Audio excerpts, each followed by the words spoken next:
আমি এটার সঙ্গে একই সঙ্গে তুমি যখন রাখলে যে সরকারি অনুষ্ঠানের চটুল গান, ঠিক আছে, প্রথমে স্পষ্টভাবে বলে নেওয়া দরকার আমরা কি নিয়ে কথা বলছি। আমরা আসলে ভোজপুরি হোয়াট এভার, আমি সেটা মিউজিক বলবো কি না বলবো জানি না, এটা নিয়ে আমরা কথা বলছি, ঠিক আছে। দুটো জিনিস বলবো। এক, আমাদের খুব স্পষ্টভাবে আমরা যখন চটুল গান বলছি, ভোজপুরি গান বলছি, তখন কিন্তু আমাদের ভুলে গেলে চলবে না যে আমরা আসলে কি ধরনের কন্টেন্টের কথা বলছি। আমরা সেই ধরনের কন্টেন্টের কথা বলছি যে কন্টেন্টে, যে সো কল্ড ভোজপুরি গানে, যে অবশ্যই বুঝতে পারছো যে পশ্চিমবাংলার সংলগ্ন যে বিহার এবং পূর্ব ইউপি, সেইখানে ভোজপুর যে অঞ্চল এবং সেখানকার যে সংস্কৃতি বা যাই বলো, সেটাকে সংস্কৃতি বলো বা যাই বলো, সেখান থেকে উদ্ভূত যে গান এবং শব্দ, সেখানে ছত্রে ছত্রে বাঙালি নারীকে ভোগবস্তু হিসেবে দেখানো, ঠিক আছে, এইসব গান ছত্র ছত্র, যে কারণে পবন সিং তাকে ইনফ্যাক্ট তার প্রার্থীপদ মানে ফেরত নিতে হয়েছিল, কারণ সে এই ধরনের বাঙালি বিদ্বেষী ভোজপুরি এইসব জিনিস করত। এবার প্রশ্নটা হচ্ছে, বাঙালিরাও তো এতে নাচছে, এটা খুব গুরুত্বপূর্ণ প্রশ্ন, আমরা এখান থেকে মুখ ফেরালে হবে না। বাঙালিরাও তো এতে নাচছে, ঠিক আছে। তার মানে একটা জাতি, ধরো ভারতবর্ষে বাঙালির মতো একটি জাতি, আমরা রবীন্দ্রনাথ, বিদ্যাসাগর, নজরুল, আমাদের নানা মহান ব্যক্তিদের কথা বলতেই পারি, কিন্তু সমসাময়িক সময় বাঙালির বাংলার মাটিতে পুঁজি থেকে, বাজার থেকে, চাকরি থেকে, টেন্ডার থেকে, সর্বক্ষেত্র থেকে এমনভাবে সরিয়ে দেওয়া হয়েছে, এমনকি বাঙালির মাথায় এই ফোনের মধ্যে ফিডে যা আসছে থেকে টিভি খুললে যা আসছে, এই পুরো জিনিসটার কোনো কিছুই যেহেতু বাঙালি নিয়ন্ত্রণ করে না, তার ফলে যার বাজার ব্যাপ্ত হচ্ছে সেটা হচ্ছে হিন্দি বাজার। কারণ আমরা যে ব্যবস্থায় রয়েছি সেখানে একটা হিন্দি সাম্রাজ্যবাদী ব্যবস্থা যেরকম বাঙালিকে লুট করছে, একই সঙ্গে তার চেতনাও লুট করছে। তার যেরকম আমাদের মাটি লুট করা হচ্ছে, তেমনি আমাদের মস্তিষ্কের ভেতর আমাদের যে বোধ, সবকিছু লুট করা হচ্ছে। এবং সে কারণে আমার নিজস্ব যে জিনিস, যেহেতু সেটা আমার পুঁজি শক্তির দ্বারা বলিয়ান নয়, সেটা বারবার সেখানে তার কাছে প্রতিহত হচ্ছে, ঠিক আছে। ফলে আজকে যারা নাচছে তাদেরকে তো বলবো, হ্যাঁ এ বাবা এইসব জিনিসে নাচছে, এই বলে একটু প্যাক দেওয়া যায়, কিন্তু এর ফলে কিন্তু মৌলিক সমস্যাটার সমাধান হয় না।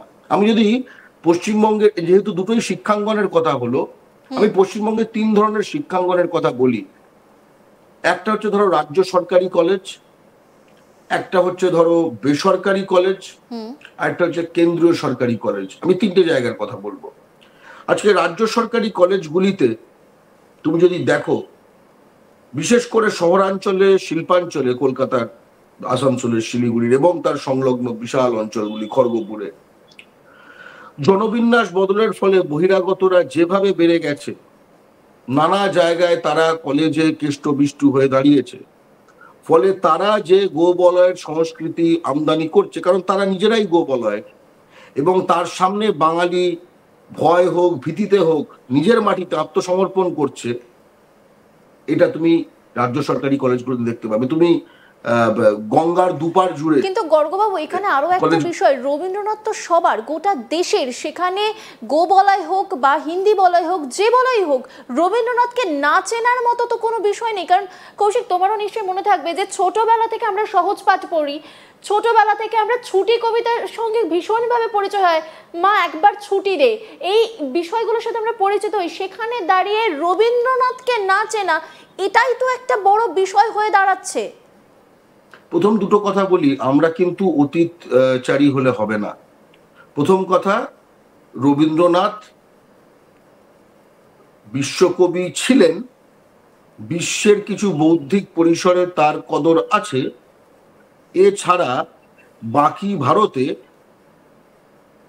তিনি কিন্তু এই যে আমরা ছোটবেলায় পড়েছি বলে যেটা বললেন, তারা কিন্তু বাকি ভারতে এরকম ছোটবেলায় রবীন্দ্রনাথ পড়ে পড়ে তার ছবি দেখে এরকম বড় হয় না।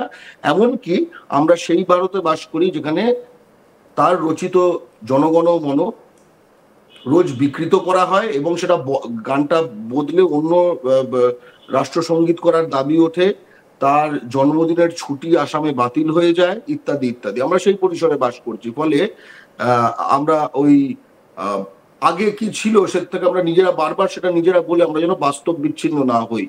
এক, দ্বিতীয় কথা, আমরা এমন একখানা সময় বাস করছি যেখানে স্কুলের মধ্যেও হোক স্কুলের বাইরেও হোক, এক যে দিল্লি বোর্ড, সেখানে বাংলা ভাষা প্রথম কথা প্রথম ভাষা হিসেবে নেওয়া যায় না, এবং উত্তরোত্তর বাংলা ভাষাকে দ্বিতীয় ভাষা হিসেবে নেবারও সুযোগ সীমিত করা হচ্ছে। এবং একই সঙ্গে দিল্লি বোর্ড কিন্তু বৃদ্ধি পাচ্ছে। তার কারণ এক অর্থে কেন্দ্রীয় যে পরীক্ষাগুলি সেগুলি খুব বৈষম্যমূলকভাবে দিল্লি বোর্ডের সিলেবাস অনুযায়ী বা সিবিএসই আইসিএসসি যাকে বলে সেই সিলেবাস অনুযায়ী সেগুলো তার পরীক্ষাগুলো হয়। ফলে বাবা মারা অবশ্যই মনে করছেন যে তারা বাংলাটা বাড়িতে শিখে নিলেও চলবে, এবং তাই হিন্দিটা সেকেন্ড ল্যাঙ্গুয়েজ থাকুক বা ইংরেজি ফার্স্ট ল্যাঙ্গুয়েজ। এখানে আপনাকে একটু থামাবো, আপনি যেহেতু হিন্দির প্রসঙ্গ টানলেন তাই এখান থেকে একটা বিষয়ে যেতেই হচ্ছে। কিছুদিন আগেই আমাদের রাজ্যের এক মন্ত্রী তিনি বলছেন এই রাজ্যের 50% মানুষ উর্দু ভাষী হবে। এই বিষয়টার দিকে কিন্তু একটু নজর রাখতে হচ্ছে। পরবর্তী এই প্রসঙ্গে আমরা একটু নজর রাখবো।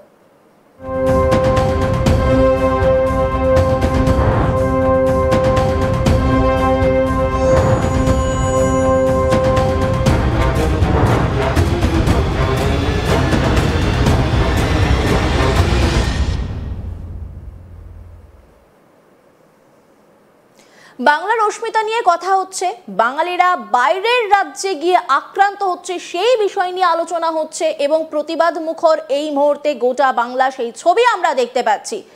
সেখানে দাঁড়িয়েই এই রাজ্যের গুরুত্বপূর্ণ পদে থাকা এক মন্ত্রী তিনি বলছেন এই রাজ্যে বাংলা ভাষা খুব ভালো। বাঙালিদের নিয়ে তিনি নানা মন্তব্য করছেন, মানে ভালো মন্তব্য করছেন। পাশাপাশি তিনি বলছেন এই রাজ্যে উর্দু ভাষা 50% মানুষ বলবে। কি বলেছিলেন সেই বক্তব্যটা আগে শুনবো, তারপরে আলোচনায় আসছি। একদিন ऐसे होगा जब बंगाल के आधे पॉपुलेशन वो भी उर्दू बोलेंगे और उर्दू शेर शायरी बोलेंगे।